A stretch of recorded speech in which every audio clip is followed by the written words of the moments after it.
Hi, I'm George Foreman. Do you have an idea for a new product or invention? People ask me all the time, George, how do I get my idea in front of companies? How do I get a patent? What do I do next? Do you have the same questions? I'll tell you like I'll tell them all. Call my friends at InventHelp. Call InventHelp today for free information. InventHelp can submit your invention to companies who are interested in receiving new ideas. To get your free inventor's information, call 1-800-359-4704. That's 1-800-359-4704. The Blaze Radio Network.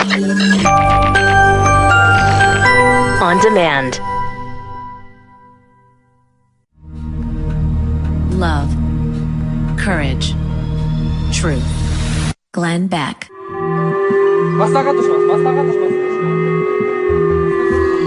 These are the emergency sirens that have been going off quite a bit in Japan, and they may be sounding again perhaps today. This time the threat will be much more ominous as North Korea is reportedly preparing now to detonate an H-bomb over the Pacific. This news comes after President Trump put Kim Jong-un on notice yesterday in front of the UN General Assembly. And on the same day, the U.S. ordered new sanctions on North Korea, which tightened the screws on, I refuse to call him Rocket Man. That is what the president is calling him. I think we are in such a dangerous situation. It's moronic and childish to name call a president of a country that is threatening to annihilate people. Please, can we stop with Rocket Man? As you can imagine, Kim Jong-un is not taking the news well of what happened in Washington, D.C., referring to the president as mentally deranged. He said that in an interview yesterday. Good, more name calling. Aside from teaching Americans a new word, he used dotard. It was the most searched word on the internet last night. Kim Jong-un ratcheted up his rhetoric, stating that Trump's remarks have, quote, convinced him rather than frightening or stopping him that the path he chose is correct and that it is the one that he has to follow all the way through to the last card. This man is on a suicide mission. Will we follow him down that road? So how does this play out? Further escalation? And who blinks? How far do we go? If North Korea does strap an H-bomb to an ICBM and launches it over Japan, there is no question that Japan and the Trump administration and the international community would consider it to be a major provocation. So what happens next? What options are left? President Trump, some say, may have created this mess to begin with, but I don't believe that to be true. Donald Trump didn't create this mess. This mess was created with Bill Clinton, with George W. Bush, with Barack Obama, and now we are in a situation to where there are no good options. And after North Korea, Iran is shortly behind. We can only hope that tens of millions of lives don't have to be lost in the process. This is not the Gulf War. According to reports, President Trump's new sanctions make it easier for us to blacklist entities doing business with North Korea, including its shipping and trade networks. That's good. However, let's keep in mind history. We did the same with Japan. And in 1941, when we put an oil embargo on Japan to get them to stop, they decided they had had enough of America. You know, when I was at Fox, I was told to stop telling people to pray, and this is a quote, because God, listening to the people in America praying for all these different things, it will require God to stop paying attention to things like war. I don't think that person who told me that understood how God works.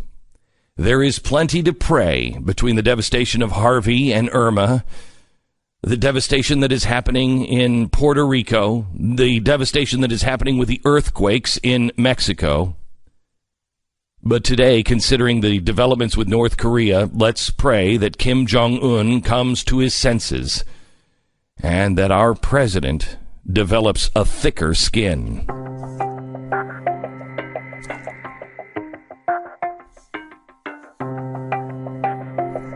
It's Friday, September 22nd. You're listening to the Glenn Beck Program. We have Bill O'Reilly coming up today. I really want to spend some time talking to you on the phone. It is just you and me today, so I want to hear from you at 888-727-BECK, a chance for you to tell us what we've missed, perspective that you haven't heard, to straighten us out, or just to vent, if that will make you feel better. The number is 888-727-2325, 888-727-BECK. You can call now. There is one story, as I begin my journey today of looking for what matters most. It's really difficult. I don't know. I think we're the same. I am looking for meaning in my life. And this is going to become the most important journey that any of us make. It is going to become more and more important because fewer of us are going to have jobs. And I don't mean that in a bad way, like, oh my gosh, the economy. I mean just because electronics and AI and robotics. In the next generation, most people will not have a job as we understand it. Well, so many of us get our meaning from our jobs. It's why, at least for men, for me, when I'm unemployed, I lose my self-esteem like crazy because I have always been about my job. That's not healthy. But that's just the way it is. So how do you find meaning in your life? Well, you start by asking yourself, what is really important? What matters? What actually matters? Not what I'm doing. Because all I'm doing right now, honestly, is I'm paying a bank for the money that I borrowed, or I'm paying a bank, or I'm working to pay for things that I choose to do every day. That's all I'm doing. I'm working to pay a grocery store. But then we try to find some sort of meaning in that, which is human nature, because we have to get up every morning and do it. And there'll come a point in all of our lives, and I've hit mine, where you're like, okay, so what is it I'm doing? Maybe, oh my gosh, I'm having a midlife crisis. Is that what's happening to me? And the last thing I want to do is buy a sports car. I want something real. Something simple. So every day in my life, as I'm looking at the news now, I'm trying to find what really is important. Because getting into my seat every day here and saying something that just plays into pissing you off is not healthy for me, and it's not healthy for you, and it's not healthy for the country. It's just not right. But that's what the media is doing, because the media is trapped in, I've got to pay the bills.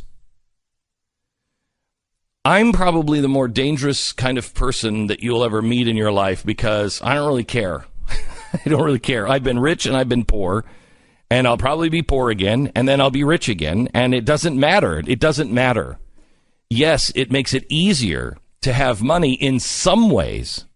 You don't have to worry about feeding your children, which is the worst place to be. But it just complicates your life in other ways. And so you can't find happiness in money or fame or success. You have to find meaning.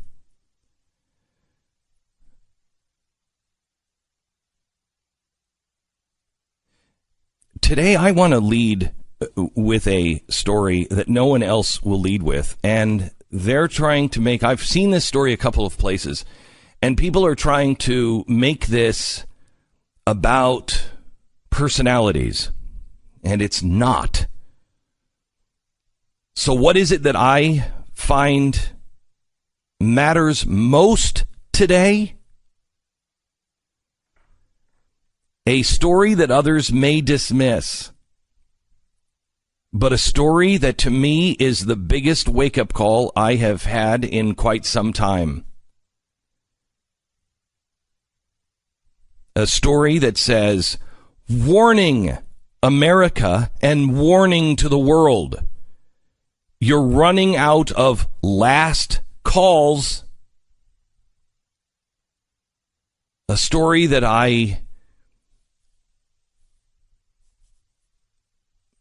the world has seen this movie before, over and over and over again. And that movie always ends the same way. Exactly the same way. We've seen it, I think, 23 times. And it ends the same way. And this time it will be on a global scale. And unless you know it today, you have a good shot of being swept into the madness.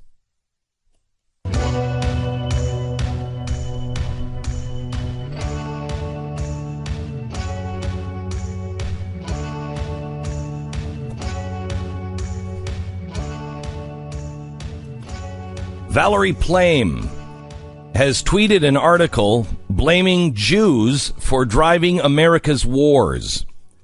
Now, I'm going to give you the tweets that went out, and then I'm going to give you the article.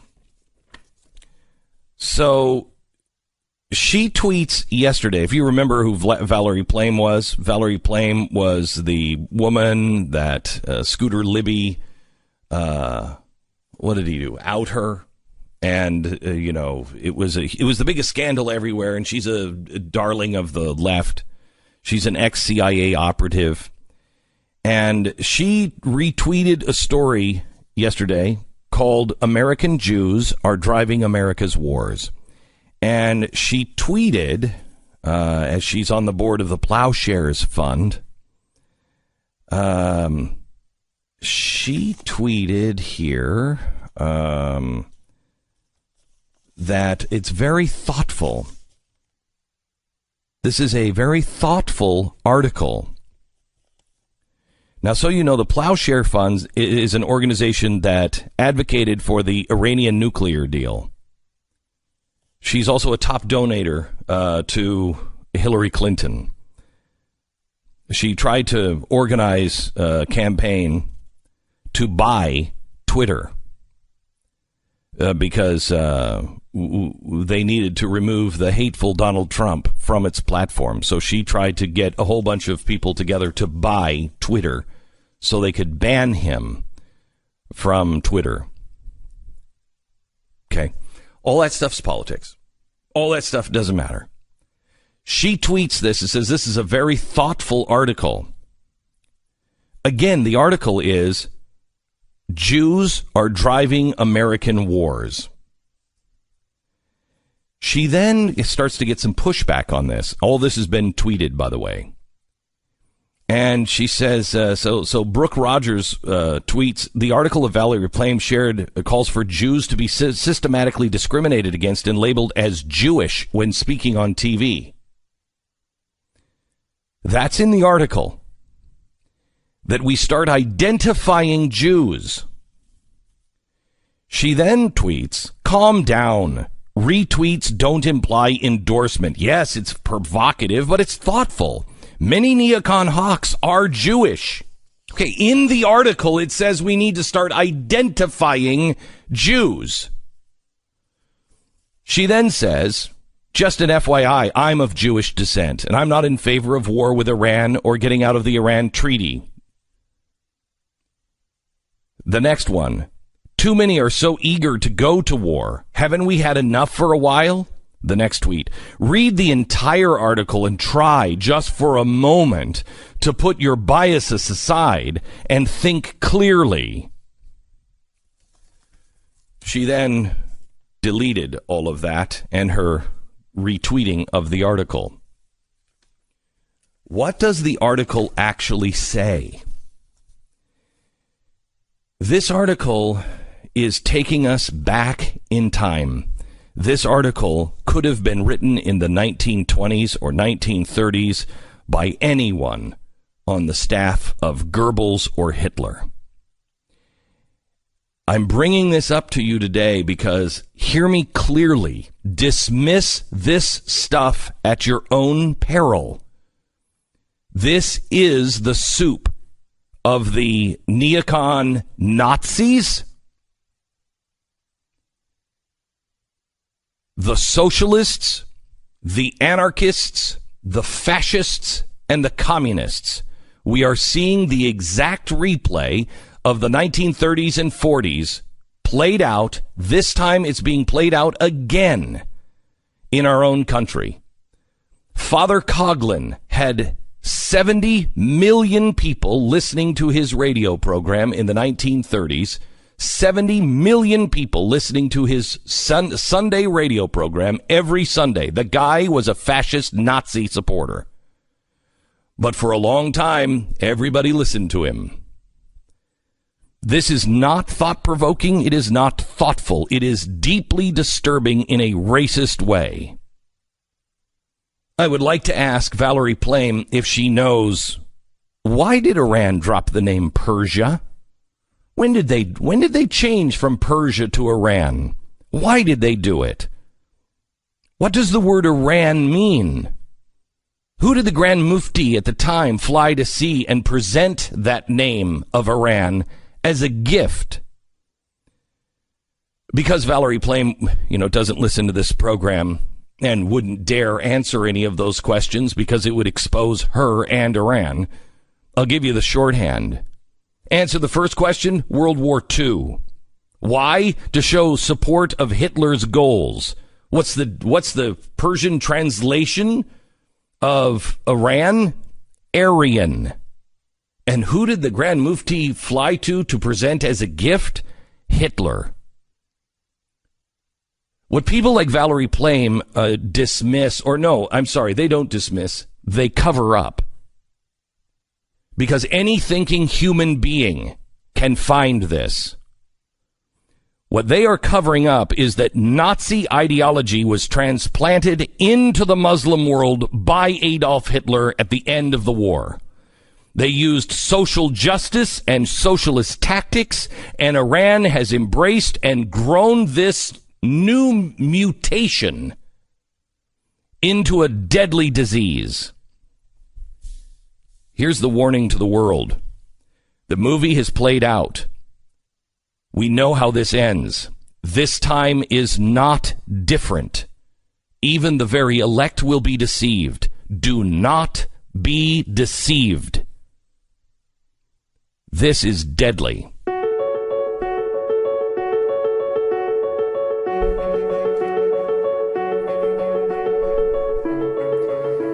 We all hear stories in the news. The good guy uses a gun to protect his family from criminals, and then he's the guy who gets arrested. Thanks to our court system, this happens a lot, and that's exactly what can happen to you unless you live in Texas, where the laws are still pretty clear. You come in, try to do harm to my family, and I shoot you in my own house. Sucks to be you, doesn't it? You're not that lucky if you live in New York or in Chicago or Illinois or California or a million other places, probably 49 other places in this country. There is a simple way to become a concealed carry home defense warrior, somebody who knows, and to be confident in that you're doing the right thing. Concealed and carry family defense guides are now available from the U.S. Concealed Carry Association. It is 100% free. You're going to learn how to detect attackers before they see you, how to survive a mass shooting, the safest and most dangerous places to sit in a restaurant, how to responsibly store a gun, own a gun. It's 164 pages of absolutely everything that you need, and it comes in a bonus audio version so you can listen in the car, and it's completely free. So they're not asking you for anything for this. They want you to have it right now. Go to protectanddefend.com right now. It's 100% free. Protectanddefend.com. Glenn Beck. Glenn Beck. I posted the article that Valerie Plame posted, and it is, to me, what matters most. It is the thing that I want you to read today and know and digest and see the pattern that is being cut by so many in the media and so many around the world. I've posted it at my Facebook page. We'll tweet it out. Marissa, can you tweet this story out for me? And we'll make sure that you have access to it. But please read it. There is no way that this is a thought-provoking article. This is anti-Semitism at its highest level. And where is the ADL? You know, running cover-ops for people like this. Glenn Beck.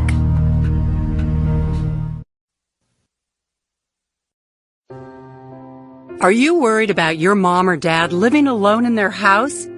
Hi, I'm Joan London. Listen, I know how difficult it is to find senior care for someone you love. That's why I recommend a free service called A Place for Mom. They are the nation's largest senior living referral service.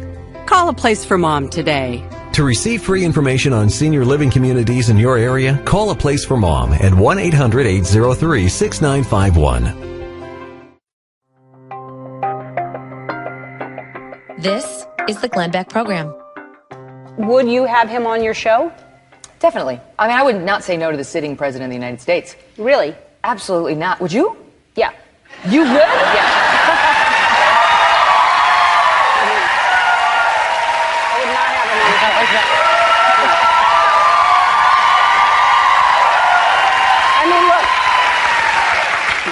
look. Now I'm going to get bad tweets. Like, I just, you know, he is who he is, and he has enough attention, and he has his Twitter account, and he has ways to get his message across. There's nothing I'm going to say to him that's going to change him, and I don't want to give him a platform because it validates him. And for me to have someone on the show, I have to at least admire them in some way, and I can't have someone that I feel is not only dangerous for the country and for me personally as a gay woman, but as to the world. He's dividing all of us, and I think I don't want to I don't want him on the show. So she said that she went on to say, this Ellen and Megyn Kelly, that he's a danger to people like her. Ellen, I mean, there's many reasons to not have Donald Trump on your show. There's many reasons not to like Donald Trump, but that's not one of them. And you do yourself a disservice by getting his record wrong on gay rights. Daily Wire did a great piece yesterday where they were talking about, you know, in the 1980s and the 1990s, he donated heavily to the AIDS outbreak. When he was talking about a third-party run in 1999, he went on the record saying he would consider adding sexual orientation to the Civil Rights Act. He's also believed to be the first private club owner to allow a gay couple into the country club, and that is in Palm Beach. That was Mar-a-Lago. This is not a guy who is not a friend to gay people. In 2015, he forcefully went after the attackers on the on the Pulse nightclub in Orlando. He spoke the ugly truth that radical Islam is not a friend to the LGBT community. He went to Cleveland and he talked about how he had a vow to protect that community. He went on to have Peter Thiel, who was an openly gay, Silicon Valley tycoon, addressed the Republican convention.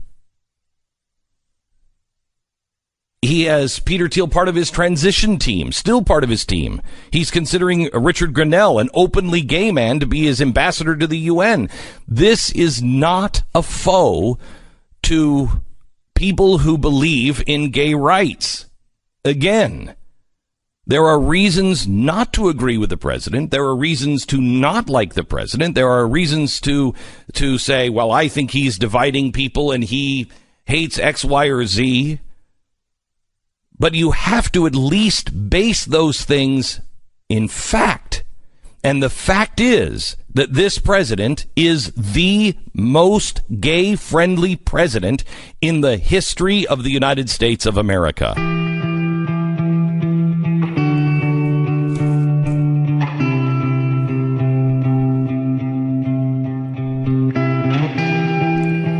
It's Friday. Want to spend some time just talking to you. And Bill O'Reilly's coming up in a second. Let me go to David in Florida. Hello, David. How are you? And Glenn, I've been watching this transition, and thank you. I think it's outstanding, and I'm really looking forward to how it turns out. The transition of the show and the blog and the radio show and everything. And thank you so much. I really want to applaud Matt Walsh's piece on the blog talking about this September 23rd nonsense and the numerology, which is phony, and his main messages.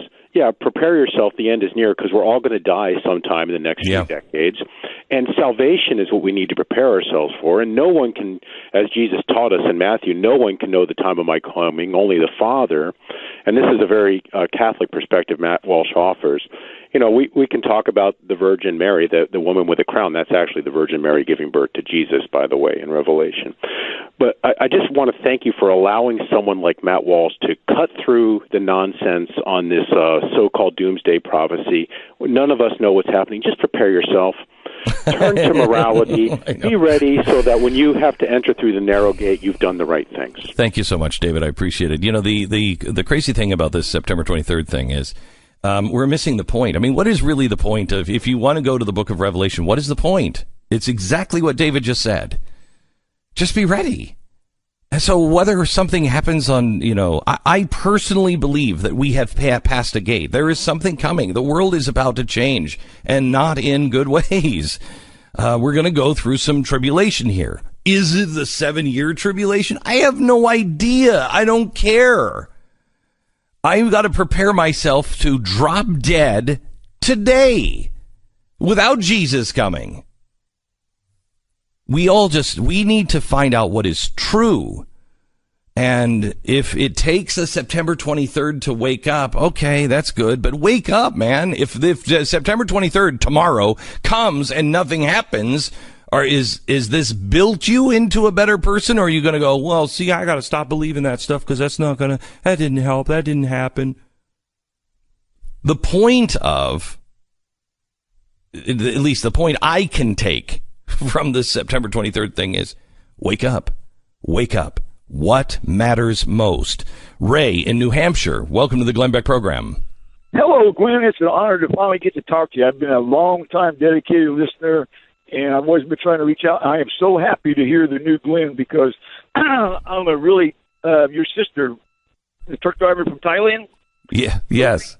Hey, so I'm the type of person, 40 years of driving a truck, people come up with new ideas, but they don't follow through. And I have a question, single-payer system, the transition. What happens to Aetna, Blue Cross, and Blue Shield, and all these health companies that have the stock market, employees, assets, buildings like Hartford, Connecticut? They have Aetna, have so many big buildings there, so much employees. What happens when the government takes over all the insurance? Has anybody ever asked what happens to this? Because the Democrats want to scare everybody that the Republicans are going to kill everybody. But what about the Democrats? What's going to happen to your investments? I think, honestly, Ray, that the world is in for such profound change that investments are going to be the least of your worries. I don't think this stuff is going to happen. I think the ground is being tilled, and I think the maps are being laid, and the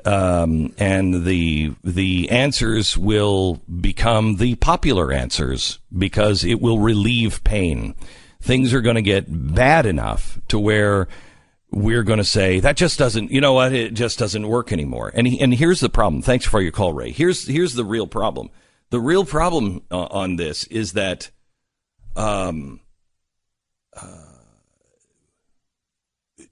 no one is laying the foundation for freedom again. No one is laying the foundation of what we're for. We're laying the foundation of what we're against. And then at the same time, you have technology changing things so dramatically that the old system doesn't work. It just doesn't work. The media, as it stands right now, does not work. I'm going to be sharing some things in the next few weeks that will show you and hopefully show the media. And I don't really care about the media, but I do care about people who have the spirit of liberty and the spirit of the Bill of Rights and the spirit of the Declaration of Independence, and that's what guides them. I do care that your voice is going to be diminished. And there were some things that came out when Tim Cook came out this week and said, I think the news media needs to understand that iOS 11 is game-changing for the media. Okay. In what way, Tim? And he talked about, augmented reality, and I'm not smart enough to figure out how augmented reality is going to be game-changing for the media and the reporting of the news, but there is something in iOS 11 that is game-changing. It's to me, it is something that makes it almost impossible for the media to make money. The traditional routes are going to dry up. But don't worry, as we will point out next week, don't worry, because Google is writing in. They've just hired 1,000 journalists, and they're going to start employing 1,000 journalists under the tutelage of ABC, NBC, CBS, PBS, and the New York Times. And they are going to help us with journalism. Facebook says they're going to hand over all of the Russia-linked ads to investigators. That's great. But they also said they've got something that's going to stop all these fake ads. What exactly do you have, Facebook? What exactly are you planning on doing? So we're feeling this grind because the world doesn't work anymore. And on top of it, you have a power play of people who say, I'm going to grab all of the control. On top of that, you have a public, a group of people all across the world, everybody. Nobody really cares about the truth anymore. Nobody even knows what the truth is. That's our biggest problem. Our investments, these things will come down when the investments are so low that somebody will ride in on their white horse, be it a Republican or a Democrat, a fascist or a communist, and they will ride in and they'll say, you know what, we got it. We're going to take care of you. We're going to make sure that you have whatever it is, fill in the blank. And we will gladly cry out for somebody to stop the chaos. Let me go to Marianne in D.C. Hi, Marianne. Hi, Glenn. Thanks for taking my call.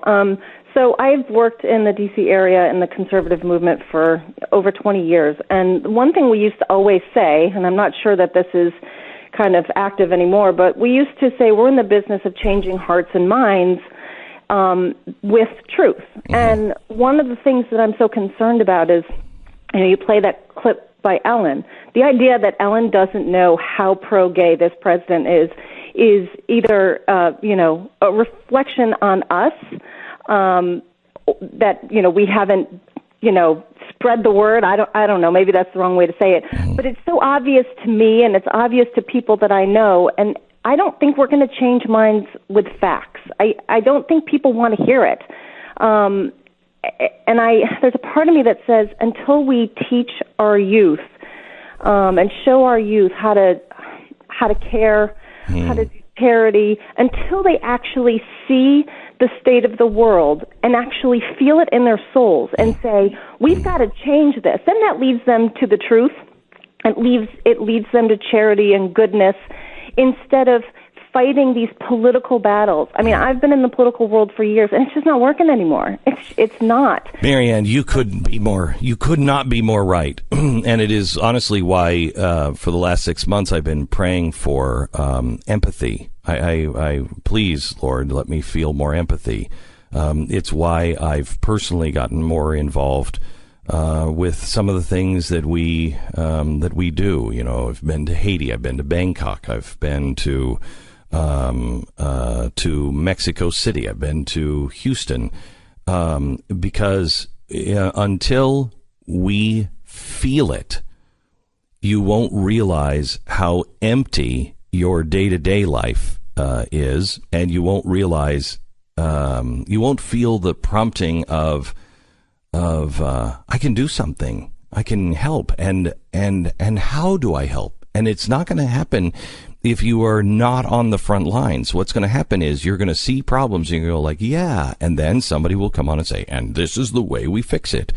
And you'll say, yeah, and you'll go back to your video game or your Facebook feed or whatever it is, and you will let the world fix it. We have to be personally involved. You couldn't be on the money more than you are, Marianne. Thanks.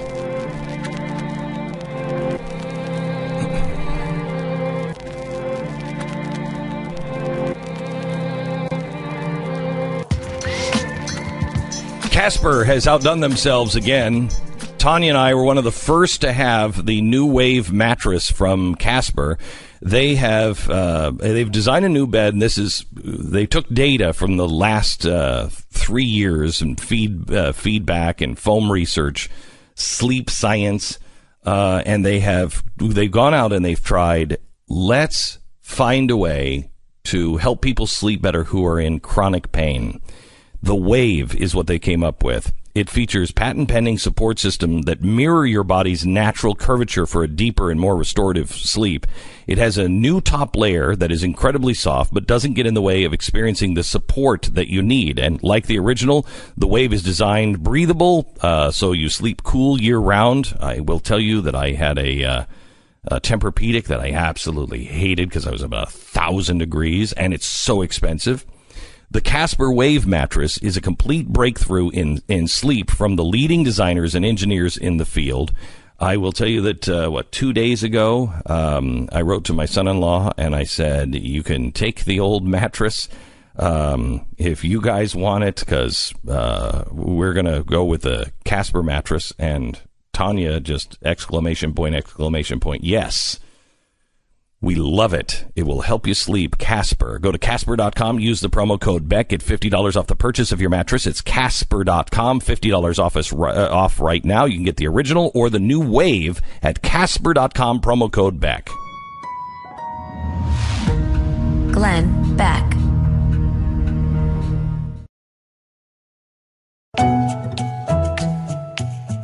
Glenn Beck. So last night, we had a big shindig here, and the caterers had the doors open of the studios, and I'll bet you that's what happened, because does anybody know how to get the smell of skunk out of a 80,000 square foot building? Because it's everywhere in our studio. There's nothing better than a little skunk to make your day. Come visit us today, will you? Bring some tomato juice. Glenn Beck.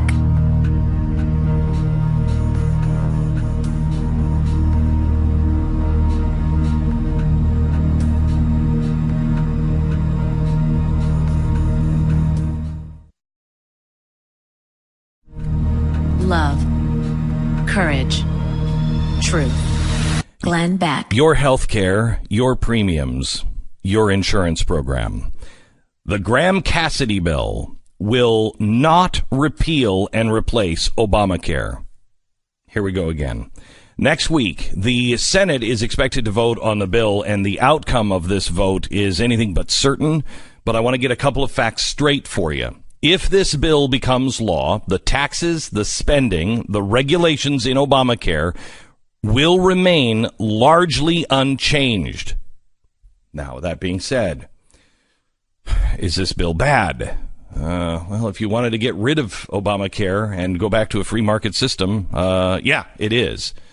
But it's better than Obamacare. For example, the Graham-Cassidy bill gets rid of the individual and employer mandates.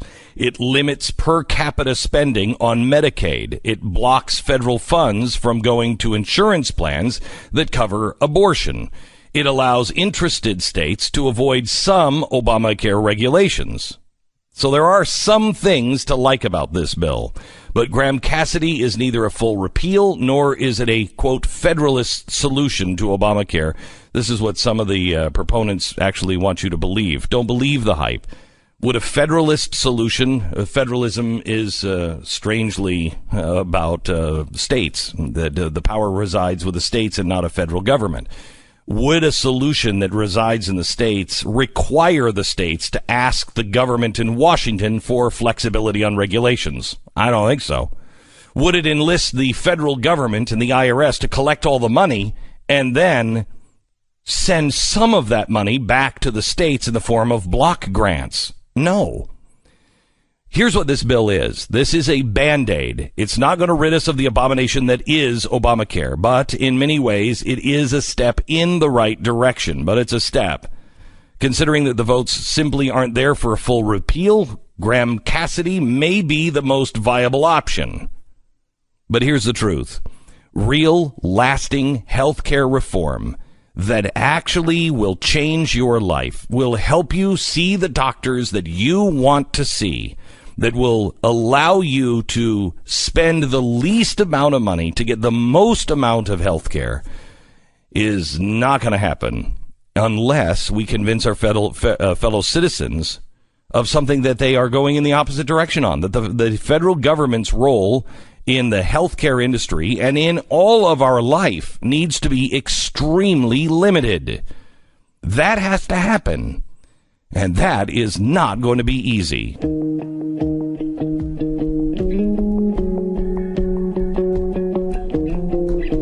It's Friday, September 22nd. You're listening to the Glenn Beck Program. Bill O'Reilly, the author of the new New York Times best-selling book, Killing England, which is on sale right now, joins us. Hello, Bill. Welcome to the program. Beck, you sound fired up today. I am fired up. There's a lot to be fired up. A lot to be fired up on. Let me go through some of the. Let me go through some of the things that are that have been happening this week. Let's start with North Korea and the president in front of the United Nations. Let's start just with North Korea and what has happened with the sanctions first. Bill. I thought it was a pretty good speech, and I was not offended by the Rocket Man reference, and that helped Elton John, my pal, so sold my records. I love the outrage, and I wrote a column for The Hill. I'm very highbrow these days, Beck. You know that. I do know that. I do. You're very I'm writing highbrow. for publications that reach Congress directly, The Hill. Mm-hmm. Anyway, and my column was basically saying the outrage from people like Hillary Clinton, John Kerry, Barack Obama about Trump, demeaning Kim Jong-un and telling North Korea we're going to blast them out of existence if they attack anybody. But these people are outraged. For 8 years, Beck, they did absolutely nothing on North Korea. The most vicious thing the United States did under the Obama administration was send Dennis Rodman over to visit there. That's the most vicious thing. All right. Now, when you have a total failure in life, in any regard, a total failure, is it wise to criticize anyone who may have a different point of view on how to solve a problem?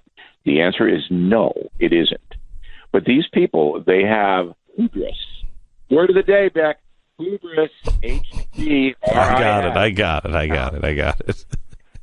So Bill, look, I've been talking about this for as long as you have been talking about it. I've been talking about this since the 1990s and Bill Clinton. It's been a failure of every Congress and every president to take these things seriously. The one on the horizon that's going to end up exactly the same is Iran. We'll get to that here in a second. But we are now in a situation to where we have nuclear weapons. The time to be really, really tough and to talk about military strikes, etc., was when he didn't have ICBMs tipped with, now he says, a hydrogen bomb. So now he is a nuclear power, whether we like it or not, and he is a crazy man. But for the president to go in front of the United Nations and to belittle, I think, himself by calling Kim Jong-un Rocket Man, to belittle the situation. No, come on, Bill. Don't. Let's not make everything into a show. We're sitting in front of the United Nations and we're talking about something that could kill millions of people. Let's not, and it's not worth even discussing because it's so stupid and so inconsequential. But please, he wanted to get attention to the problem that many people aren't paying attention to it all over the world, and immediate way to do it. So, all right. Yeah, he doesn't need to do it in front of the United Nations. Anyway, but the point is that now Kim Jong-un has said, because of these sanctions, which I think are right, I think we have to do that. But we are now, we're entering, a few days in October. We're entering something that could very well be the Cuban Missile Crisis of this generation. And it may not end the same as the Cuban Missile Crisis. Well, look, the world is a dangerous place, but I think you have to throw down markers. Now, I don't believe that Trump in the United States would do any unilateral military action against North Korea on a major scale. They might do what they did in Syria, take out a couple of installations or something like that, but there's not going to be any mass attack unless this nut in North Korea fires one of his missiles at either our territory or our allies. Now, if the man does that, then Trump has been very clear in saying, well, I'm going to destroy your whole country. That's what's going to happen. So don't do it. Is there anything wrong with that marker? Beck, are you there? No, I'm letting the audience. I thought that was a rhetorical question. I'm letting the audience decide. I'm asking you. The marker is now down. Obama never threw a marker down. He did it one time in Syria, and then he backed down. Yeah, I don't think it. Look, here's the thing, Bill. I don't think the United States has any choice than to respond if someone launches a nuclear weapon, and even a conventional ICBM, no, you're right. No, them out. You're right. If he is launching anything that could be a nuclear weapon, but if he is launching missiles and they hit Guam, they hit Japan, they hit Tokyo, they hit any place. If he is launching missiles, the world must respond to him. However, the idea, that's what Trump said. Right, the idea that we are going to have a first strike is the act of the insane, and I'm hoping that nobody is pulling for a first strike. Not going to happen.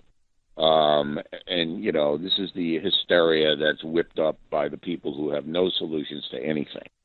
But I want the world to know the United States is not going to sit around and allow guys like Kim Jong-un and the mullahs to attack with high-tech weaponry and kill innocent people. I mean, I want the world to know that.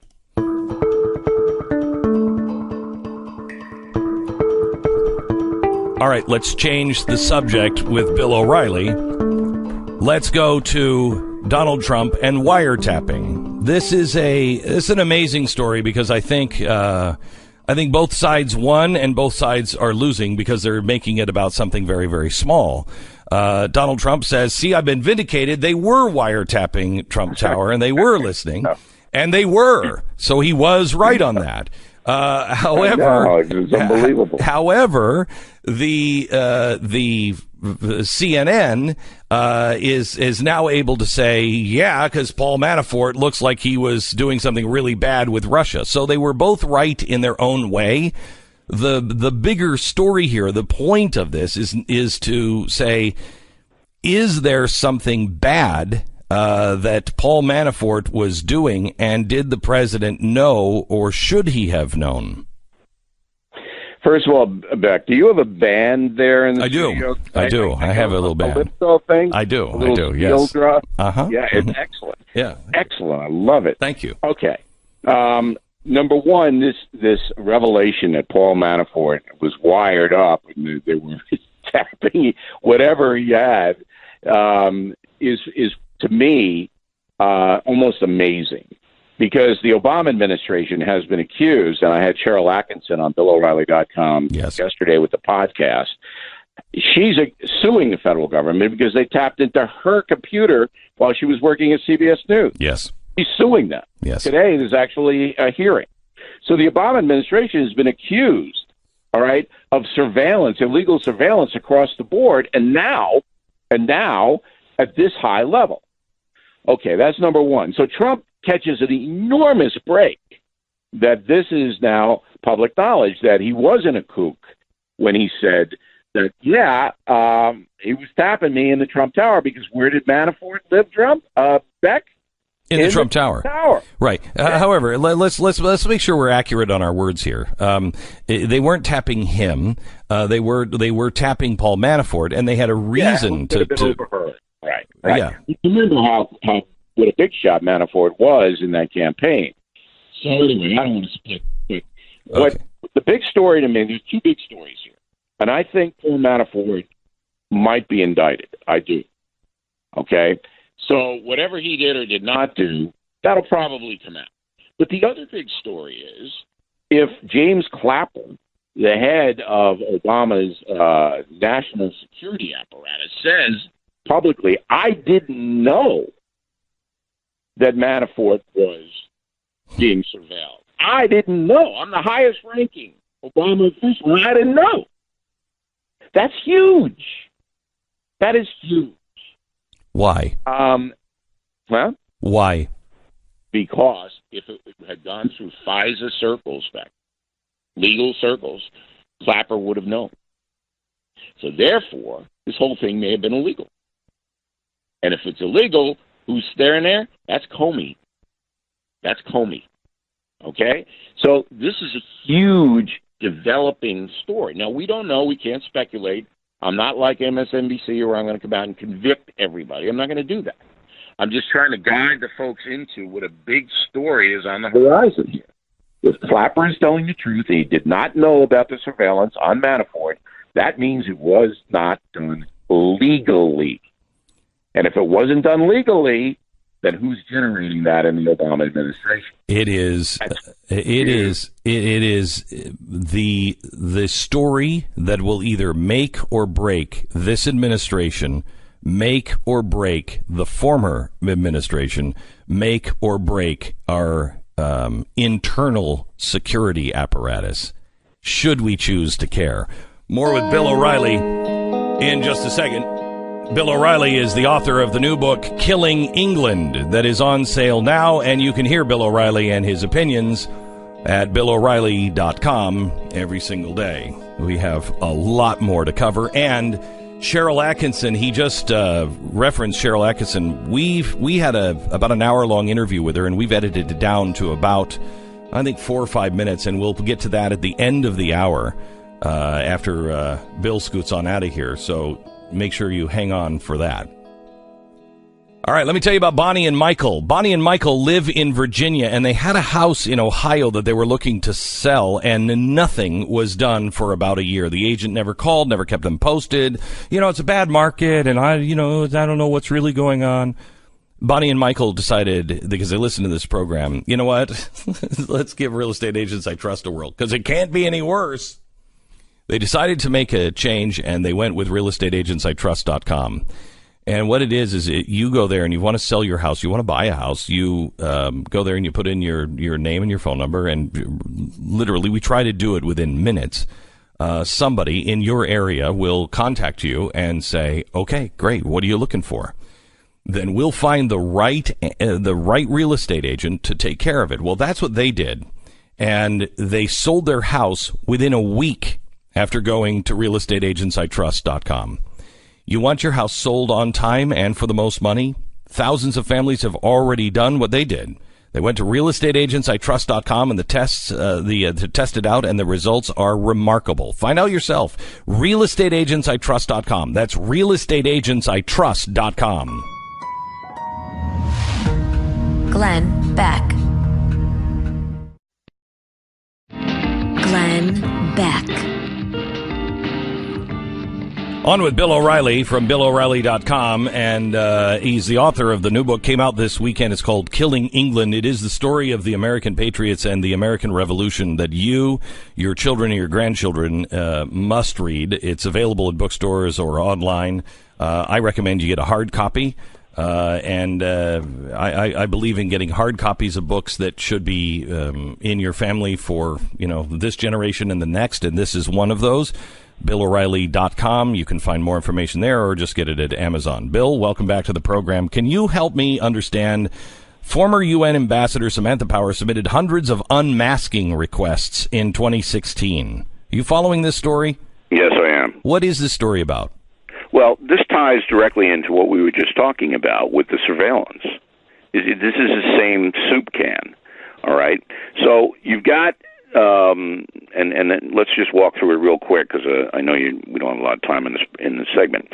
But you've got the Obama administration surveilling the head of the Trump campaign, okay, Manafort. All right. Then you've got the national security chief, Clapper, saying, I didn't know about it. Then you've got the UN ambassador, also a member of Clapper's team, Samantha Powers, going in and asking 260 times for information about FISA wiretaps on foreign people and who the foreign people were talking to. So when 260 times. When you're talking about unmasking, what this means, so the average person understands, is there's a FISA warrant that is supposed to be kept just at the highest level of who the foreign people are, who they're talking to here in the United States. So names are never, leaked out, and, that just because you happen to be talking to somebody who is under investigation doesn't make you a criminal. She went in and asked 60 times to unmask that name. So in other words, go in and ask for, with her security clearance, to take the masking off of that name so she knew who those Americans were. That's extraordinarily dangerous. Well, but it's even worse than that, because it looks like there is a pattern of behavior. See, I'm big on that. I'm big on the pattern of behavior business.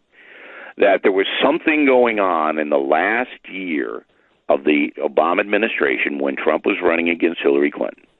There was something going on, Beck, that was being directed toward the Trump campaign. All of this, I will submit to you when we find out, will be directed toward the Trump campaign. All of it. And Russia will be involved, yes, all right, because that plays into the Trump campaign to some extent. There were Russians trying to intrude. We know that. I would bet you that Manafort either goes to jail or I'm not going. And I will tell you, I'm not. What about Barack Obama? Here's what I want to do, Bill.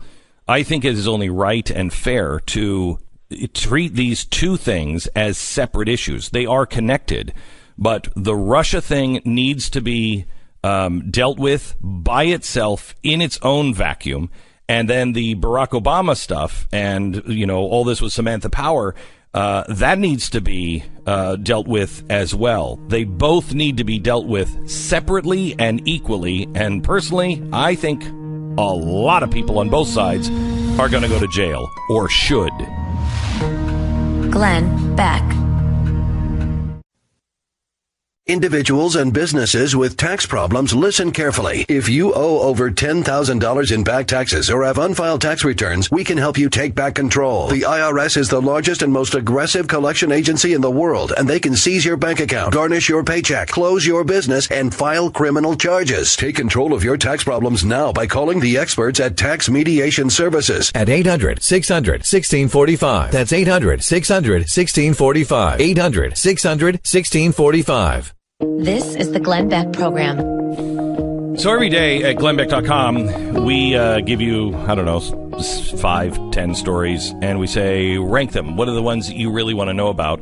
And number one today is UN sanctions on North Korea. They aren't working.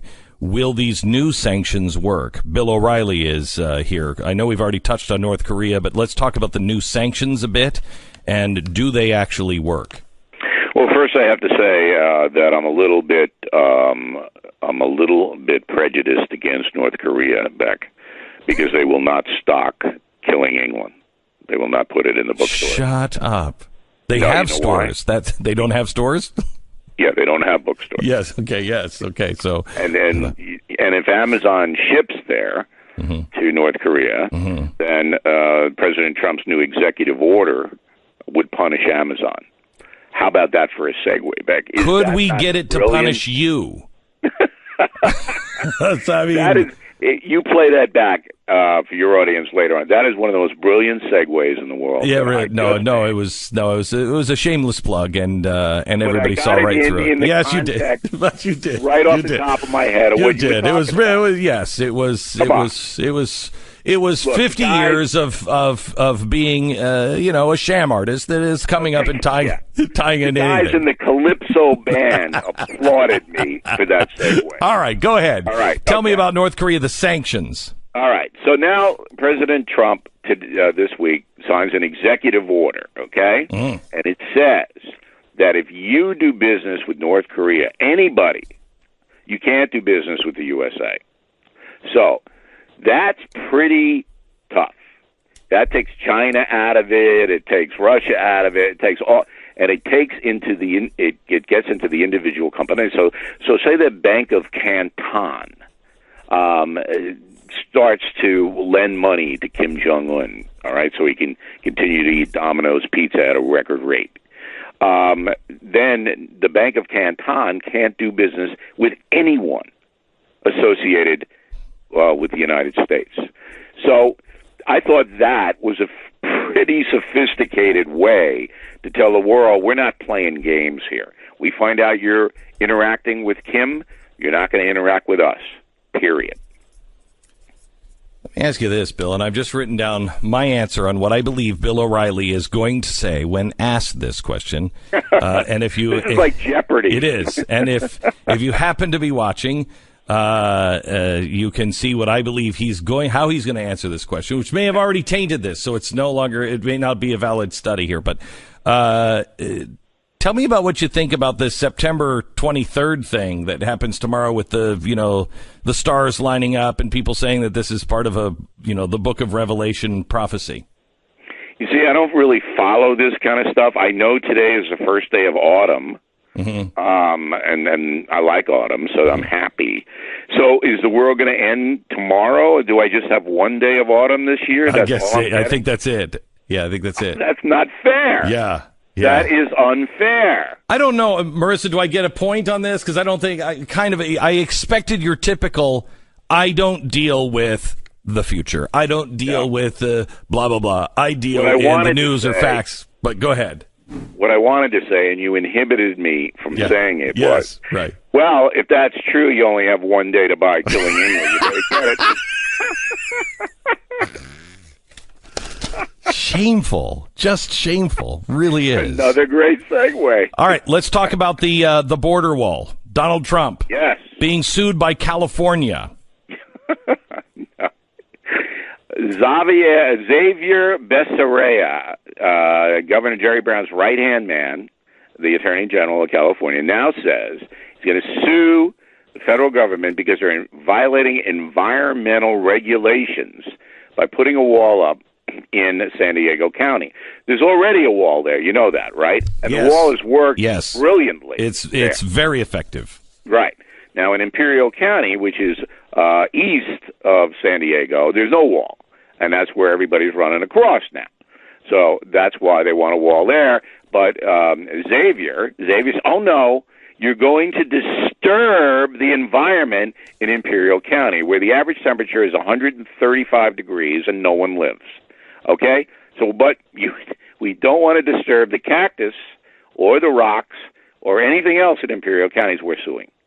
All right, so we all know this is a ruse. Everybody knows it's a ruse. And the state of California has basically set itself up as a opponent to the United States federal government. Yeah, I mean, it's like a civil war. They're saying California versus the feds. It is. It is. California wants to be a sanctuary state. They want to be a separate country. Yes.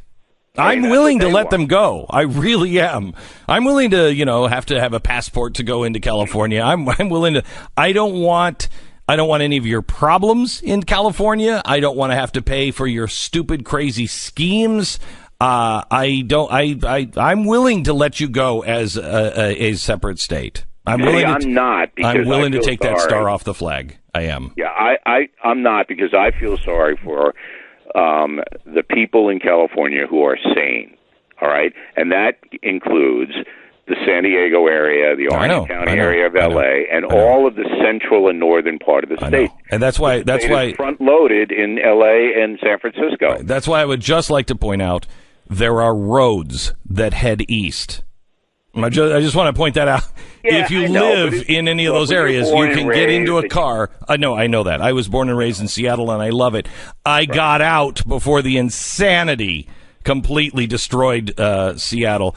And so there's roads, and there's plenty of room here in Texas. We'd love to have the Californians that know the right from wrong. We'd love to have you.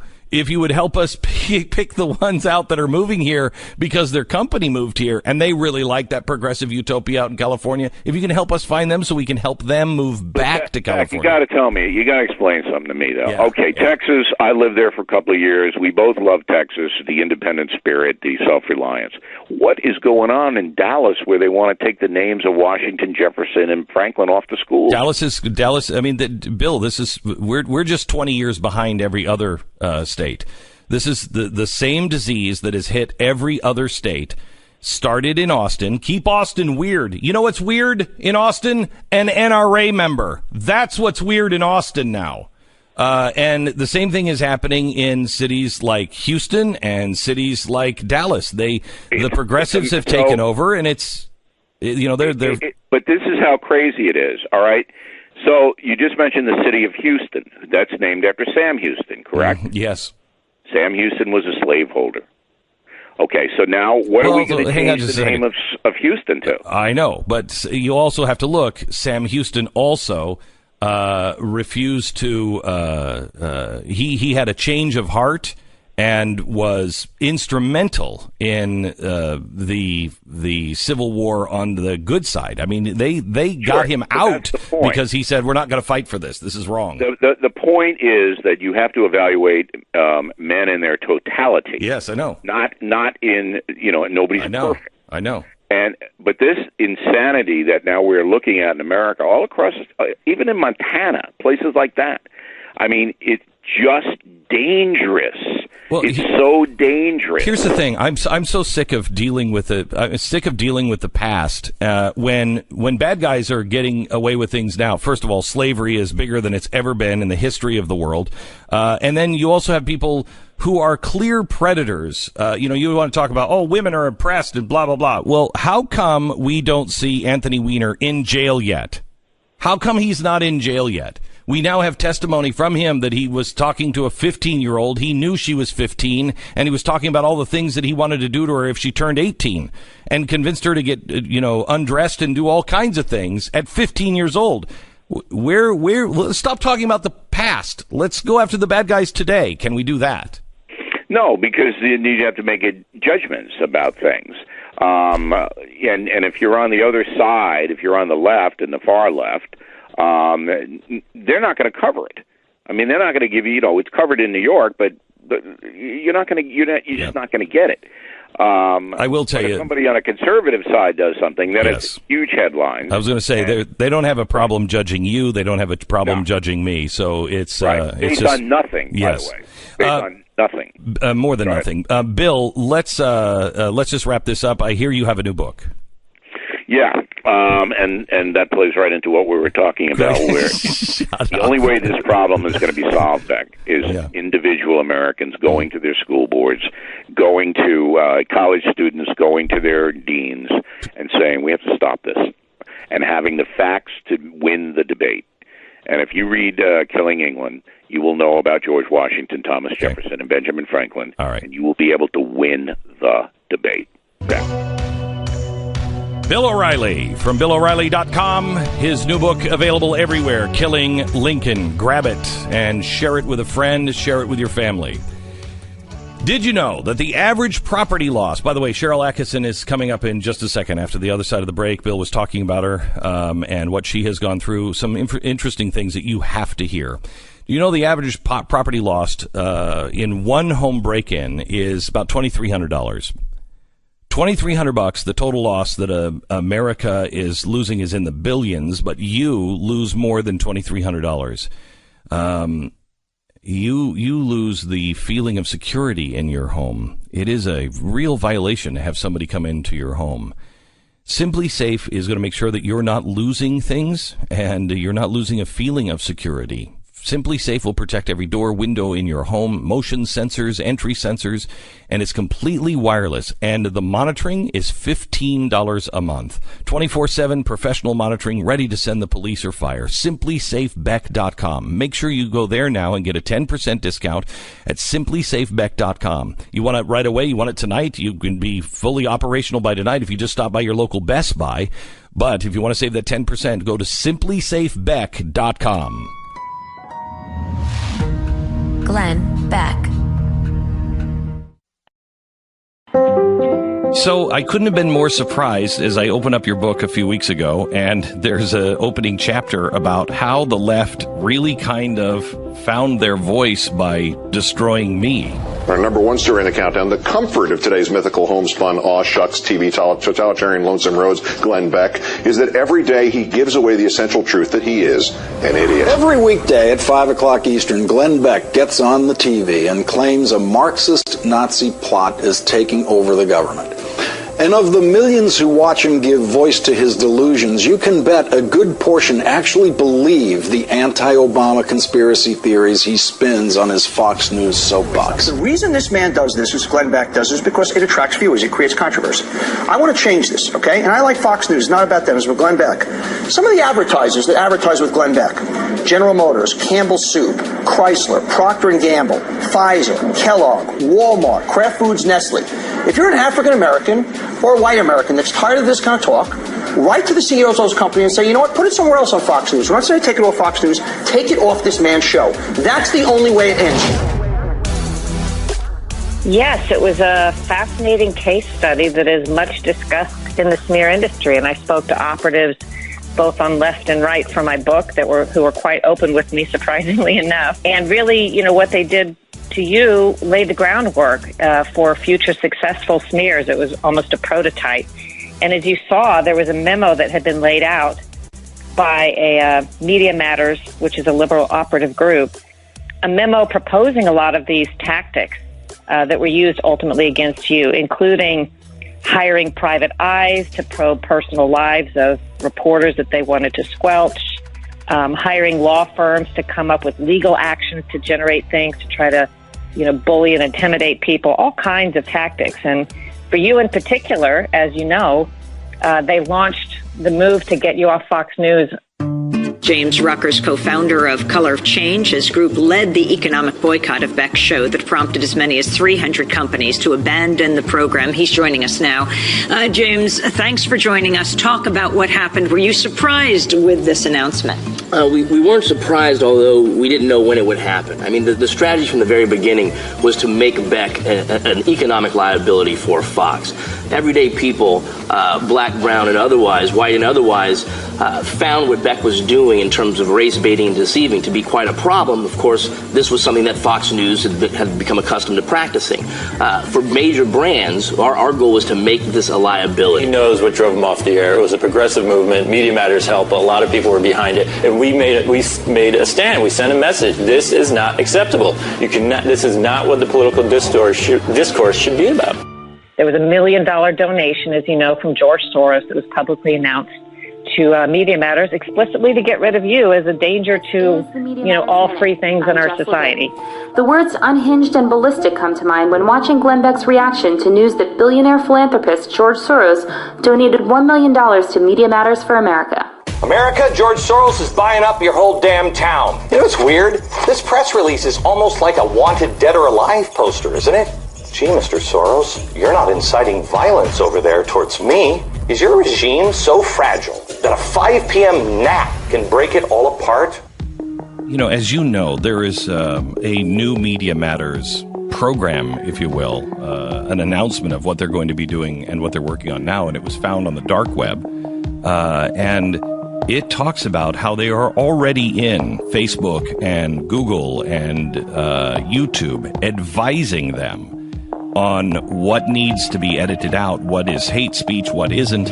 Now a new report claims that according to a former Facebook employee, the social media mega company sometimes ignores what is actually trending among its billion users if the story originated from a conservative news source or if it's a topic causing buzz among conservatives. When you got into this, what was the thing as you closed the book, The Smear, that you said, I could have believed a lot of things, but I would have never believed this had I not just found it myself?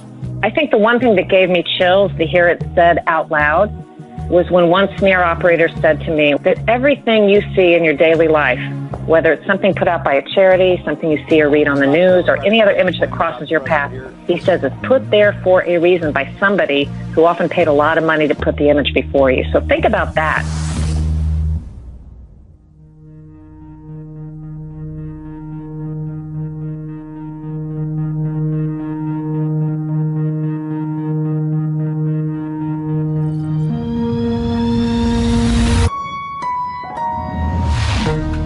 Glenn Beck.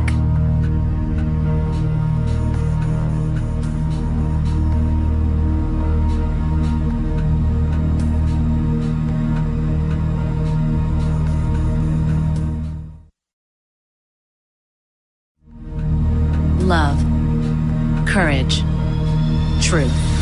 Glenn Beck. Fascism is alive and well. And for the past few months, the left has been all too willing to label anyone who doesn't agree with them as a fascist. You don't agree with open borders, you're a fascist. You have a problem with gender bathroom laws, you're a fascist. The worst part about all of this is that there are legitimate fascists out there. There are white supremacists, neo-Nazis. There are black supremacists. They do exist. But now the word fascist is in danger of completely losing all meaning. And just when you thought that might happen, someone like Valerie Plame Wilson comes along to put it all back into perspective. If you remember at all, Valerie Plame from Plamegate, this is when the Bush administration had a media leak that, quote, blew her CIA cover. I'm not going to get into the details of this, but it ended her career, and ever since she has been a star and a darling of the left. She has campaigned for Hillary Clinton. She has fundraised most recently a national campaign to try to buy Twitter to get Trump kicked off of social media. Fascist, anyone? Yesterday, Valerie tweeted an article titled, "America's Jews Are Driving America's Wars." She not only didn't apologize or try to delete the tweet, she actually doubled down at first.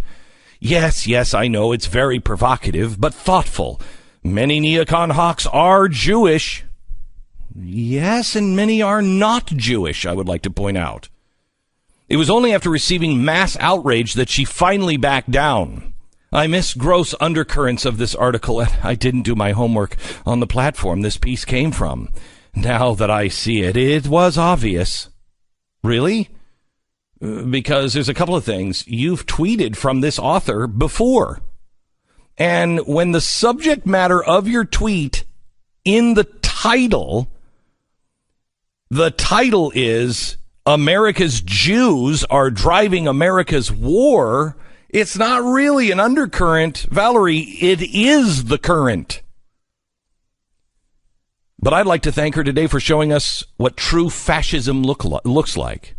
How superior she must feel to demonize an entire race of people. It's been done before, and it's being done again. If these narratives and conspiracy theories sound familiar to you, you're right. They were used by the left-leaning media outlets. You don't know where I'm going, do you? To help Obama promote the Iranian nuclear deal by the same people. It was also used in other times in history. Germany was only one of those times.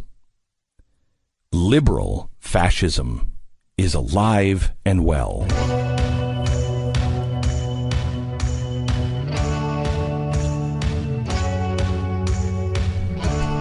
It's Friday, September 22nd. You're listening to the Glenn Beck Program. So I don't even know how I found this guy, John Richards. I found in godwemust.co, and again, I don't know how. And I started reading about him, and I wanted to put him on the show, and he has been booked to be on this show, I think, more than anybody else has ever been booked to be on the show without a single appearance. And it's because every time he's booked to be on, there's a major news story that has broken. So I can't believe I'm saying this to John, but welcome to the program, John. It's awesome to be here, Mr. Beck. I appreciate it. Please call me Glenn. John. Okay. Got it. I really like what you're doing, but I really like your attitude and the reason why you're doing it, or how you came to this. Can you tell us your story a bit? Yeah, of course. So I was working a sales position job for about 3 years, and it was a pretty good job. I had like health insurance, 401k, good salary, and long story short about the job, about 3 months before I was fired, I was diagnosed with type 1 diabetes. And so what ended up happening was, I ended up having to incur like really, really high medical expenses. And with the insurance, it was covering a lot. But after I was fired, I had to incur almost like $4,000 a month in like medical expenses. And I couldn't really afford it. So I was trying to figure out what to do after I was fired. And I've always kind of been a creative. So my girlfriend at the time, wanted a ring. So I had a lot of free time on my hands. And I said, okay, well, let me try to make you one. And I made her one out of a coin. And I've always been a coin collector. So I thought it was pretty cool. And looking back on it, it's not the best looking ring, but she loved it. And I put it on Instagram, and, everybody started commenting saying, oh, I want one. Can you make me one? Can you make me one? And the light bulb went off. And what happened was I thought about it, and I went, if I could sell, X amount of these rings, I could pay for, my medical expenses. And, with my health insurance, there was like the Cobra thing where you get to like kind of keep paying for your insurance. But even then, when I was at the job, I signed up for like the best health insurance plan. So, I was getting a really good benefit from the current employer. They were paying almost all of it. So I had to incur that. And then on top of that, the deductibles for insulin, blood strips, needles. So, still at the end of the month, I was having to fork over like $4,000 in just like medical expenses and health insurance. So it was a crazy amount, but like I said, I was thinking about it, and I was like, if I can sell X amount of these rings, I can make this work, and that's not including the rent and car payment, all just living expenses. But lo and behold, I kind of just took initiative, and I was like, yeah, I'll make you one, and it was the first month of coming up on like paying these bills, and I made enough money to pay everything, and that's kind of when the light bulb went off, and I was like, you know what? I want to do this, and I want to do this kind of like full time. I want to take initiative on my own life and kind of just carve my own path instead of relying on others to kind of like help me get by on health insurance. And, I wanted to be my own boss. So that's kind of how it all started. And that was back in 2014. So that's kind of like the basis behind In God We Must. Like our motive is to just inspire people to pursue their dreams, even in like really lowly and disappointing circumstances, that were proof that you can do anything you want as long as you have the determination and, the drive to do it. So explain to me, because I've been to your website and you've got great stuff, and I really appreciate it. You're all millennial, and explain the name In God We Must. So In God We Must is derived from the coinage that we use. So all of our rings are made from coins. I don't know if you caught that or not when you were looking at our website. Yeah, I did. And they're great. And I'm looking, you sent one for me to look at, and it just barely fits my pinky because I'm such a fatty fatso. You have tree trunk fingers? I have tree trunk fingers. But anyway. So do I, yeah. So, but you sent the Texas one, and I believe this is a quarter, is it not? Is that what this is made of? Okay. Yeah, so it's the Texas statehood quarter. You know how they were doing all the statehood quarters starting in 1999? Yeah, so we offer every state, and we make a ring out of it. And if you look at the ring, and really on any coin, there's a phrase, "In God We Trust." Yeah. Right? So, when I was doing this and I was starting out, I didn't have a name. It was just, hey, I'm Elijah and I make these, and it was mainly friends and family, and word started spreading. So I figured, I was like, man, I need to give this a name and make it a little more official. So, I was like, it'd be really cool if I could somehow use something that's on the coin. So, I collect them, like I said, so I've always seen In God We Trust. And I was like, it'd be cool if we did a play on words and said must, and kind of like correlate it to the circumstance that I was in, where you kind of like, you had to figure something out, and you had to like make a move and take a risk and, leave some stuff up to chance, but, really taking initiative. So it's a play on words, but the name and the meaning is derived from like my circumstance. So how is business? It's really good. It's growing year after year. We're still a small business, but to put it into perspective, when we first started, I was making these on a back porch. And now we have a little office and a studio.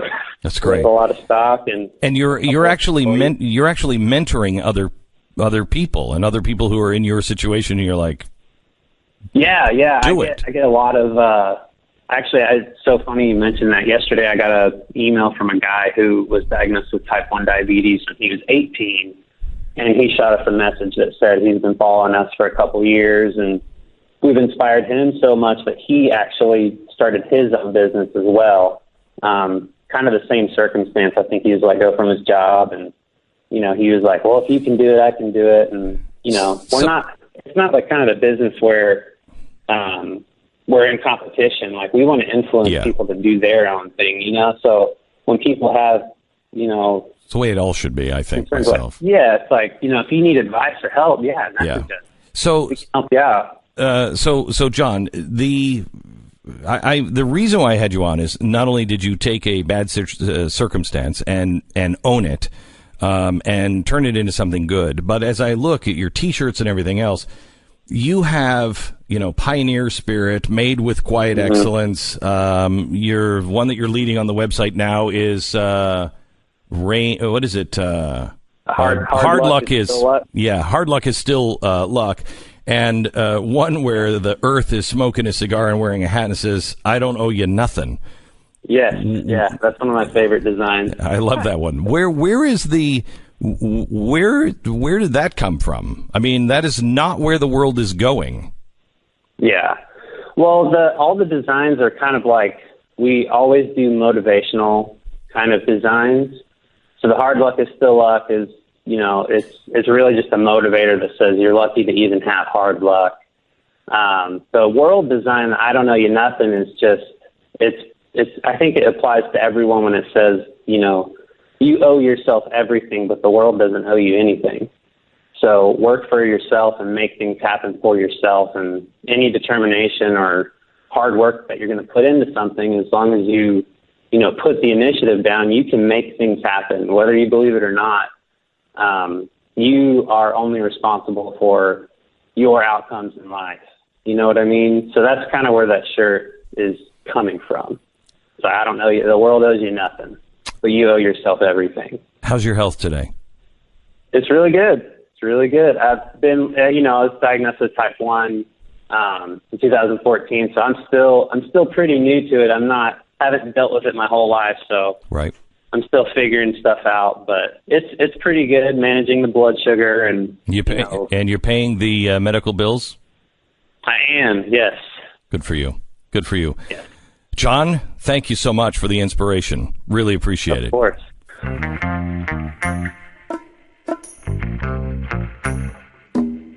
The website is IGWM, ingodwemust.co, not .com, .co, ingodwemust.co, IGWM. And I urge you to go and buy a T-shirt, buy a ring. It's not expensive. Help this young entrepreneur affect his life, and affect the lives of those around him. I thought he was. I was inspired by his story. All right, we have a really resilient country, but right now we are experiencing pressure points, really big pressure points, and I will tell you, we are entering. I'm always wrong with timing. But I will tell you that I feel as though the world has changed this summer. We're dealing with the earthquake in Mexico City. We are dealing with the hurricanes. Yesterday, as I told you, the Fed has said we're going to start selling all of these bonds that they took. Don't worry, it's only like $4.5 or $7.5 trillion in bonds, and the economy is strong enough now they can get rid of those. And then we have North Korea. We are being stretched. At some point, there is a straw that breaks the camel's back, and I pray that it is not in October, when that usually happens. Usually, October is just a bad month for the stock market and for the economy historically. And that's when people start to really look at the end of the year and go, you know what, And that's usually when things fall apart. Hopefully we sail right through this October and we are fine for a while. But I will tell you, at some point it comes down, and I would urge you to look at everything in your life and readjust. Look at getting rid and shedding the things that you don't need. Get rid and shed the bills that you don't need. And I urge you so strongly to look at your 401k or your IRA or your savings and see, do you have it all in one place? Is it all in the stock market? Where is your 401k? Please consider taking some of that money, 10%, and putting it into gold. Gold is rock stable. Anything that's on paper can go to zero. Money can go to zero. Gold will never go to zero. That's the real guarantee. But if you want something a little more tangible as a guarantee, Goldline is now extending their price protection program for as little as $2,500. You're going to get 3 months of price protection, all the way up to a year for a $25,000 investment. A year. So if the price of gold goes down over the next year, they'll make it up with more gold. Nobody does this in any investment. How can they do it? because they know gold doesn't go to zero. It just doesn't do that. Read their important risk information. Find out if gold or silver is right for you, and check the winds. Which way are they headed? They are not headed towards more stability. Call 866-GOLD-LINE. 1-866-GOLD-LINE. Do it right now. 866-GOLD-LINE or goldline.com. Glenn Beck. So glad that you tuned in today. There's a couple of things. First of all, kind of a random thing for anybody who has listened to this program for a long time. Do you remember Chippy? Chippy was 100, maybe 100 years old when I first met him a couple of years ago. He came to the studio, and he's a huge fan of the show. He's 102 now, and his full faculties. I mean, he remembers. The depression. He remembers hearing about the stock market crash. We've done a show with him where he's absolutely incredible, just a remarkable guy. Well, amazing. He was riding his scooter. He's still 102 years old. He was riding his scooter, and he was in the Hamptons, where all of the best people hang out, and the caring people and the good people. He was hit by a car. It was a hit and run. And he is okay. He went to the hospital and has been recovering. He got out of bed the other day while in the hospital, and in true Chippy fashion, got up and danced a bit. But I wanted you to know about it and keep your prayers for perhaps our oldest fan, 102-year-old Chippy, who is on the mend.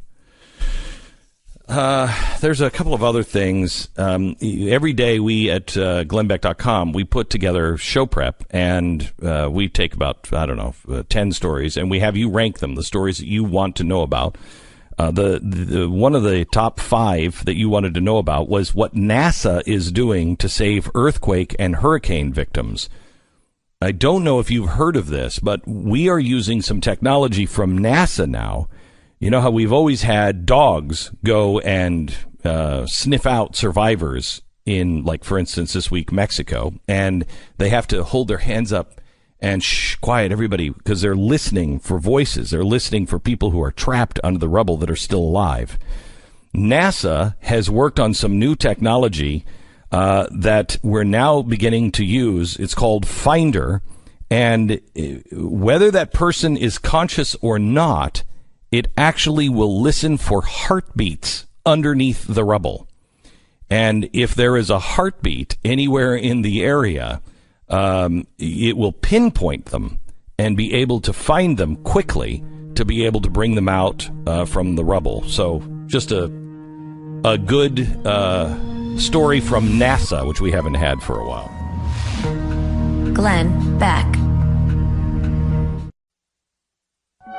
If your credit card bills have gotten out of hand, call Consolidated Credit now. They can consolidate your debts, reduce your interest rates, and get you out of debt fast. Call Consolidated Credit now. 800-440-1636. 800-440-1636. That's 800-440-1636. Consolidated Credit Counseling Services Incorporated. 5701 West Sunrise Boulevard, Fort Lauderdale, Florida. 33313. Not a loan company. Licensed by the New York Department of Financial Services and by the Vermont Department of Financial Regulation. Maryland DM 19. Oregon DM 80031. Licensed by Virginia State Corporation Commission DC 32. You're listening to the Glenn Beck Program. Pat Gray is joining us now. Pat does the program on the Blaze Radio Network, following me, and also the Blaze Television Network. And he has a problem with somebody's eulogy. Somebody who comes and just wants to speak, nice things of the dead. Just say a few beautiful words about their lost friend. Sure, and bring touching people together. Yeah, right. And I thought I'd remind everybody how touching it really was when Maxine Waters spoke at Dick Gregory's funeral. Yeah.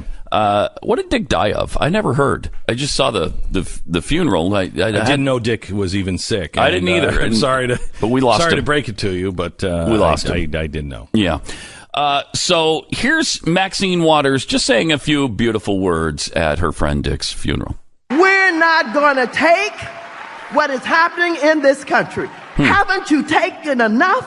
What has the left taken, by the way? And then comes along this person. Mm-hmm. This person who does not respect you, this dishonorable human being who cheats everybody, this dishonorable human being who will lie at the drop of a hat, this dishonorable human being who have the alt-right and the KKK and everybody else inside his cabinet. Wow. Did he really? Huh. We got to get those KKK members out. This dishonorable human being who can criticize everybody but Putin and Russia. Wow. Did he collude with Russia? I bet you Dick Gregory would tell me, yeah, he did it. Okay. Oh, she finally mentioned Dick Gregory. Oh, okay. Thank you. Wow. Thank you, Maxine. Yeah. Okay. That's despicable. First of all, she talks about Trump being a liar, and then she lies about the KKK being in his cabinet. Who is from the KKK in this cabinet? No one, and she knows it. And it's despicable that she does this at a funeral, that she politicizes. But Democrats do this all the time. Do you remember the Paul Wellstone funeral? Yeah. Listen to this. I am begging you, please, let the people of this state hear your voice on his behalf to keep his legacy alive and help us win this election for Paul Wellstone. Jeez. For Paul Wellstone, will you stand up and keep fighting for social and economic justice? Say yes. We will win. We will win. We will win. We will win. We will win. We will win. We will win. We will win. You know, this was despicable and grotesque to me when it happened. Yeah. It is worse now. Isn't it? It is worse now that you see where we are, that we have devalued everything in the society except winning. Yeah. And we've turned funerals into pep rallies. At least they've put the fun back into the funeral. Yeah. It's like, we'll all miss our friend Bob, but he's gone. So give me a D! Give me an E! Give me an A! Give me another D! What's that spell? Dead? Dead! What's that spell? Dead! Who's dead? Bob's dead! Where's Bob now? Hell, in all likelihood! Death has Bob on its team! It's great! Maybe we should take a lesson from that. I don't know. I don't think so. I don't think so. Although, if I died, would I mind people standing up at my funeral and saying... I don't think you'd want it politicized. No, I wouldn't want it politicized. No. Would I mind politicians or saying to vote for somebody or to do something? No, but would I mind somebody standing up and saying, look, this is who he was? Stand up. Right. Stand up. Yeah. You want to remember him, stand up. So I don't have a problem with that. And Dick Gregory was he was a lefty as far as... He was a lightning rod for the left, He was a lightning rod for the left. And so I don't have a problem with somebody saying, because that's who he was. That's who he was. However, the problem here with Paul Wellstone is clear. With Maxine Waters, it becomes obscene because it, again, is about winning and about lies. Yeah. Even in death. And there's something so sick about that and so twisted. And the lies that are happening while she's accusing the president of lies, it's despicable. It's just despicable.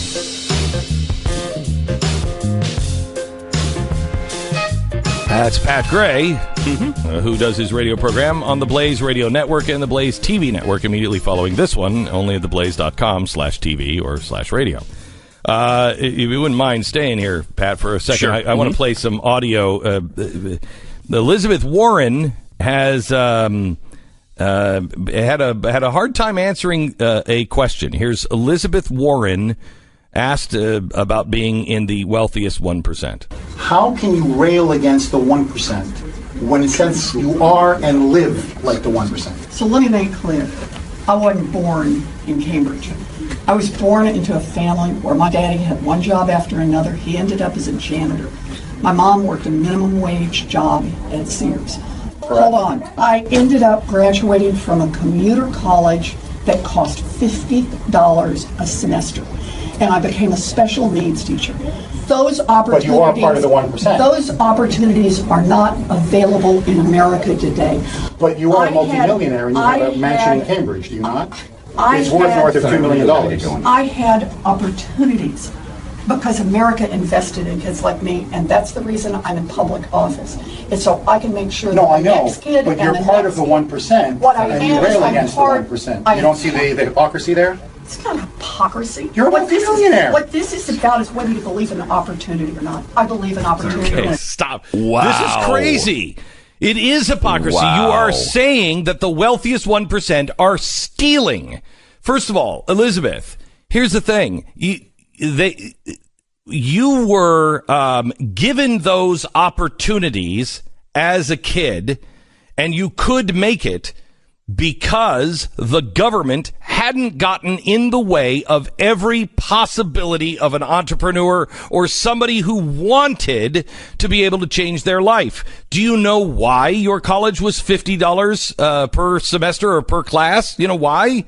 Because the government, when you went, wasn't guaranteeing the loans, which made it into a racket. You want to fix the ability for people to get a good education, then you should be spending your time talking to the institutions of higher education and asking them why they've increased the price of that education by 41%. Yeah, the reason she was able to make it in society is because there was so much less of what she wants more of back when she was coming up. Like you mentioned, she can't do any of that anymore. People can't do that anymore because the government has gotten in the way with regulations. In Glenn Beck TV, we premiere a new season on, October 9th. That's a couple of weeks away.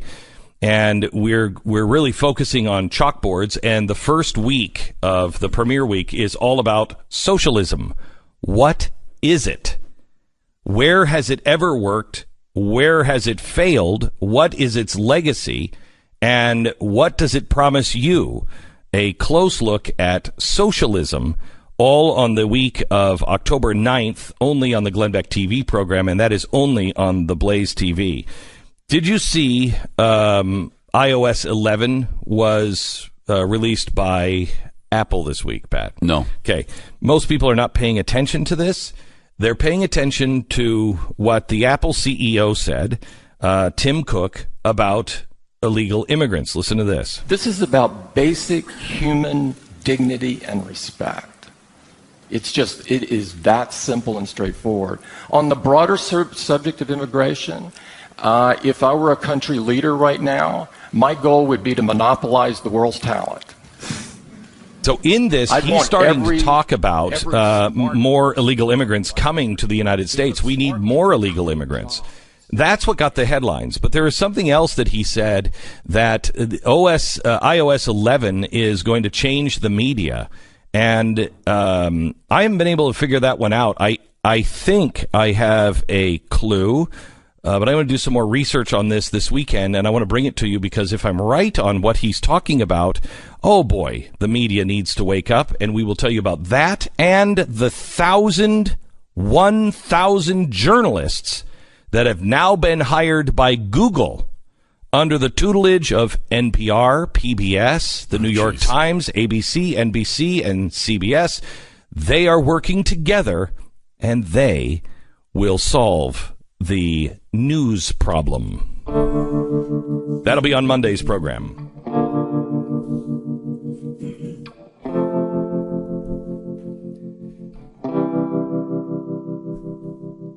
Classic liberalism.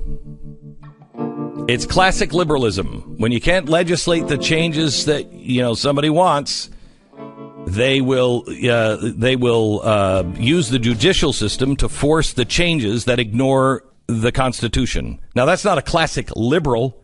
That's classic liberalism. European liberal, American liberal, not European liberal. If you're a gun owner, you need to prepare because, God forbid, you have to use your gun to protect your family. Because the classic move from liberals is Okay, I can't change that.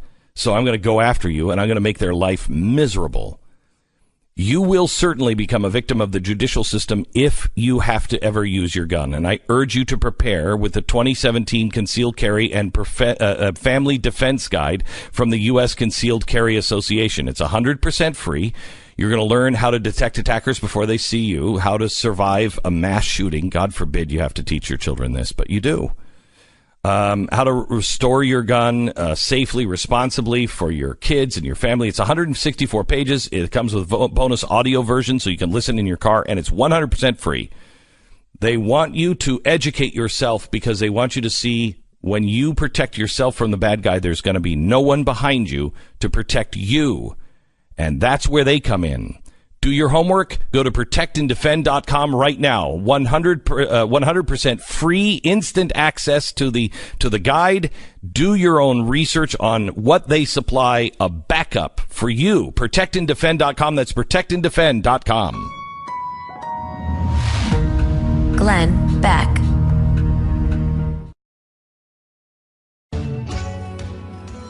Picture 3 emptied boats floating in a harbor, pointed out to sea, with 60 kids lined up on the shore waiting to board. One by one, the kids step down into the boats. One little girl wears a Hello Kitty pajama top, and the rest of the kids, they seem to be dressed for a party. Thousands of people passing by see the kids this morning as they make their way through the town. But nobody really thought to ask what's happening with all these kids and what party are they going to. Nobody saw the signs. Usually the simple act of herding kids through town and unloading them onto a tour boat isn't that impressive. But if you have the eyes to see, today's journey by boat is a step back in time, loaded with meaning. These children, just like slaves of the past, have been forced to wear a happy face by their captors, 5 traffickers and a cocaine dealer, who stood about 20 yards away, laughing at the group of rich Americans. The scene lacks whips and shackles of the historic African coast, but make no mistake, this is a slave boat. The kids here are bought and sold just like they were in the past, a simple commodity. Once the kids strapped on their little life vest and sat down in the boats, their captains were instructed by the traffickers to launch. The traffickers and their American buyers follow by speedboat. And as it goes, the traffickers, perhaps in a hurry to get their cash, failed to notice the signs of mutiny all around them. What were those signs? 4 armed Colombian officials dressed as boat captains. 5 Americans snapping cell phone pictures and taking videos like drunk tourists. A camera-bearing drone circling just a few hundred yards overhead. And just out of view, 3 Colombian Navy boats awaiting the signal. This is Operation Underground Railroad. But the more poignant signs of mutiny were coming from the kids themselves. As one slave boat launched, an older girl on board huddled the kids together and prayed, "God, bring us home safe." On the second boat, a different girl wore a cut-off t-shirt with an image of Jesus printed on the front. A Hail Mary to any man, woman, or angel with a conscience and courage. And today, praise God, men and angels were listening. Within 30 minutes of disembarking onto the private island where the kids were preparing to meet their temporary masters, while they waited in one section of the house, on the other side, a deal was being made. Cash was being exchanged, and a signal was being given. Colombian Navy captains in raid gear drove their boats right onto the sand and stormed the beach. 40 kids emancipated. The rehabilitation and recovery experts were also there, trying to help the kids start that long journey to true freedom. But watching their captors march away in handcuffs at gunpoint was a pretty good start. As the American undercover operators walked back towards the boats, They heard what sounded like laughter at first. Then they realized the laughter had turned to cheers, as if to say, "Free at last, free at last. Thank God Almighty, I'm free at last." Since first announcing Operation Underground Railroad on TheBlaze, you have funded fast, effective missions. Over 614 trafficking survivors have been rescued, and 260 monsters are behind bars. Slavery must stop now. If you haven't yet, become an abolitionist and join us at ourrescue.org. Glenn Beck.